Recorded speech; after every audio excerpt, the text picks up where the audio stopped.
साई प्रसाद Reddy sir है जब से भी हम ना जरा सहूलत करी रोड़ा आई अरे जब कालवे काट को जाती पानी आया है अरे स्टोर के चावल का तो बैठे सुहा देखो जा रही है पिंचिन वॉलंटियर घर को आको देखो जाता है सब सहूलत करे नहीं का तो नहीं अरे मेन रोड पूछ रही हमें सब जने मिल को मेन रोड अब इनो जीती कौन करती नहीं मालूम हमना तो रहने से इतने कामा करी हमना सब सहूलत करे अम्मा वड़ी गते वो वड़ी गते सब डाले आदमी बहुत तो ये कर छोड़े उनको है नहीं। तुम्हें कितने साल से है कौन तो भी रोड 16 साल पहले कैसा था इधर? भाई भारी तकलीफ करूँ तो चिकड़ा में चली टैंकर आती थी पानी की ऐसा इसके बाद ये रोड कितने साल में पड़ता? अब क्या नहीं का तो साल नजीक 2 साल नजीक हुआ कौन दल रोड కొంచెం సాయి ప్రసాద్ రెడ్డికి హుకుమత్ మే చేయిసో హమ్ నా రోడ్లు లేకున్నట్టు మేము వచ్చేవరకు రోడ్లు వేసినారు రోడ్లు కాలువలు నీళ్లు అన్ని సౌకర్యంగా ఉన్నాయి ఇంకా కొంచెం మిగిలింది ఉండాలి ఇక్కడ అంగన్వాడీ చేయాలని అనుకుంటున్నారు బియ్యము అన్నీ మాకు దగ్గర వస్తున్నాయి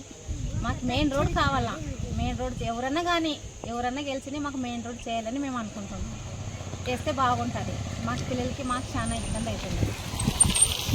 కొంచెం పని ఉంది కూడా చేస్తే आपको 9 साल हो गया पहले तो रोडा नहीं थे यहाँ साई प्रसाद रेड्डी आई अच्छी यहाँ रोडा पड़ी यहाँ तो अच्छा थे हम लोग के आदमी का पानी पीने का सब भी अच्छा थे काउंसलर अस्सलाम वालेकुम అందరికీ నమస్కారం మైనార్టీ కాలనీలో దాదాపు ఈ మైనార్టీ కాలనీ వచ్చి 20-25 సంవత్సరాలు అయింది ఆ రోజు నుంచి కూడా ఏ రోజైతే మైనార్టీ కాలనీ ఇచ్చినారో అప్పటి నుంచి ఇక్కడ డెవలప్మెంట్ అనేది ఏది లేకుండా కేవలం పట్టాలు ఇచ్చినారు ఇక్కడ వచ్చడానికి జనాలు కూడా చాలా భయపడేవారు ఆ రోజులో ఇక్కడ ఉన్న వాళ్ళు రోడ్లు వేస్తాం అది వేస్తాం అని చెప్పి కూడా ఏదో ఒక రకంగా ఇక్కడ ఉన్న పబ్లిక్ని దగ్గర రావడం చేసినారు దాదాపు 20 సంవత్సరాల నుంచి ఈ ఏరియాకి అసలు డెవలప్మెంట్ అనేది లేదు వైఎస్ఆర్ కాంగ్రెస్ పార్టీ వచ్చిన తర్వాత వైఎస్ఆర్ గవర్నమెంట్లో ఎమ్మెల్యే సాయి ప్రసాద్ రెడ్డి గారి నాయకత్వంలో ఈ ఏరియాలో 38 లక్షల రూపాయలు ఖర్చు పెట్టి మొత్తం బీటీ రోడ్లు కానీ కొద్దిగా డ్రైనేజీలు కానీ ఈ ఏరియాలో చేయడం జరిగింది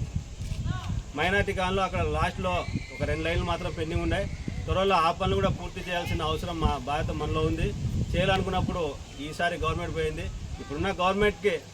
రిక్వెస్ట్ పెడతాం ఏ విధంగా అయితే ప్రపోజల్ పెడతాం అన్నీ మా విధంగా ప్రపోజల్ పెట్టి పనిచేయడానికి మేము సిద్ధంగా ఉన్నామని చెప్పి కూడా